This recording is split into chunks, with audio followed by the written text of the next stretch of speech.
여러분, 혹시 주변 친구들은 주식으로 돈 벌었다는데 나만 제자리 걸음인 것 같아 초조했던 적 있으신가요? 오늘 영상 끝까지 봐주시면 그 불안함이 확신으로 바뀌실 겁니다. 사실 저도 처음엔 주식하면 패가 망신하는 줄로만 알았거든요. 하지만 진짜 부자들은 위기 때 오히려 웃는다는 사실 알고 계셨나요? 요즘 물가는 미친 듯이 오르는데 내 월급 봉투만 얇아지는 기분 다들 공감하실 거예요. 우리 부모님 세대처럼 은행 예금만 해서는 절대 아파트 한 채 사기 힘든 세상이 됐죠. 그래서 우리는 이제 선택이 아닌 필수로 투자를 시작해야 합니다. 돈도 없는데 무슨 주식이야 라고 생각하시는 분들, 오늘 제 이야기 잘 들어보세요. 소액이라도 지금 당장 시작하는 것이 나중에 수천만 원의 차이를 만듭니다. 로또도 사야 당첨되듯이 주식도 일단 계좌를 터야 기회가 생기는 법이니까요. 자산 형성의 제 가장 빠른 길은 결국 검증된 주식 투자라는 점을 명심해야 합니다. 단, 시작하기 전에 명확한 목적부터 세우는 게 중요해요.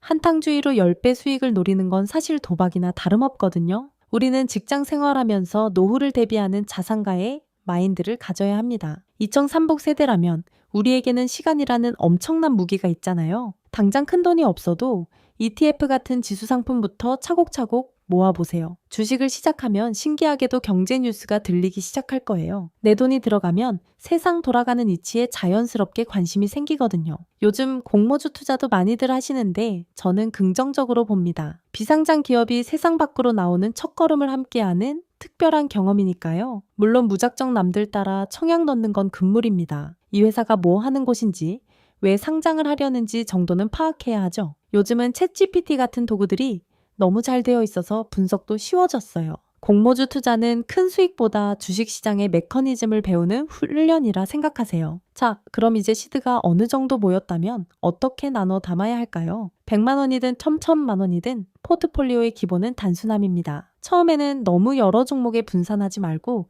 지수 추종 ETF를 추천드려요. 우리나라의 코스피 200과 미국의 S&P 500을 절반씩 섞어보세요. 기계적으로 내 월급날에 맞춰 자동 매수를 걸어두는 게 가장 현명합니다. 이렇게 하면 국내장이 안 좋을 때 미국장이 받쳐주는 효과를 볼 수 있어요. 연차가 쌓이고 여유 자금이 늘어나면 그때 조금씩 범위를 넓히는 거죠. 평소 관심 있던 산업, 예를 들어 조선이나 반도체 같은 섹터 말이에요. 대통령이나 대기업 총수가 누굴 만났는지 유심히 살펴보면 힌트가 보입니다. 로봇이나 AI 같은 미래 산업에 조금씩 엣지를 주는 방식이죠. 하지만 1830 젊은 분들이라면 너무 안전한 것만 찾지 마세요. 젊을 때는 어느 정도 리스크를 짊어지는 공격적인 투자가 필요합니다. 하락장이 오면 무서워할 게 아니라 세일 기간이라고 생각해야 해요. 2022년 폭락장에서 꿋꿋이 모은 분들이 지금 웃고 있다는 걸 잊지 마세요. 물가 상승률을 생각하면 예금만 하는 게 오히려 원금을 까먹는 일일 수 있습니다. 퇴직연금 계좌도 그냥 방치하지 말고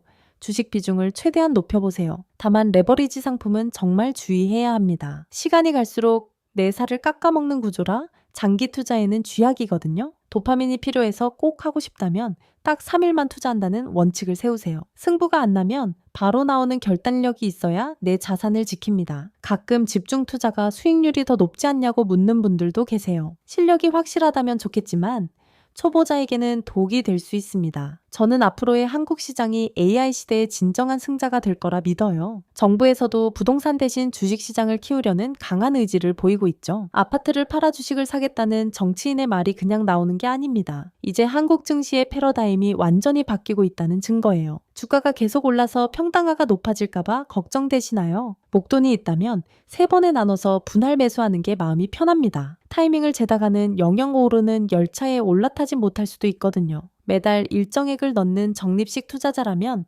주가가 얼마든 상관없습니다. 그냥 정해진 날짜의 계좌 보지 말고 기계처럼 사모으는 게 최고예요. 중간에 급락이 와도 오히려 조화를 외칠 수 있는 멘탈이 필요합니다. 결혼이나 이사 때문에 곧 써야 할 돈은 주식에 넣지 마세요. 그런 돈은 MMF나 당위 금융상품에 넣어두는 게 안전합니다. 금리가 튀면 채권 가격도 떨어질 수 있으니 조심해야 하고요. 주식으로 돈 좀 벌었다고 바로 명품 가방이나 차를 바꾸진 마세요. 저도 젊었을 때 소비를 줄이고 더 투자하지 못한 걸 후회하거든요. 우량한 자산은 내가 잠든 사이에도 스스로 커나가는 성질이 있습니다. 10년 박스권에 갇혔던 국내 주식도 결국 제 가치를 찾아가고 있잖아요. 세뱃돈이나 보너스 같은 공돈이 생기면 무조건 자산으로 바꿔두세요. 자동차는 감가가 되지만 좋은 기업의 주식은 가치가 올라갑니다. 요즘 중동전쟁 같은 대외 악재 때문에 불안해하시는 분들도 많죠. 하지만 역사적으로 전쟁이 시장의 큰 흐름을 바꾼 적은 거의 없습니다. 한 달 정도의 충격은 있겠지만 결국 실적이 좋은 기업은 회복합니다. 오히려 이런 변동성을 이용해서 좋은 주식을 싸게 담는 기회로 삼으세요. 최근 상법 개정 소식 들으셨나요?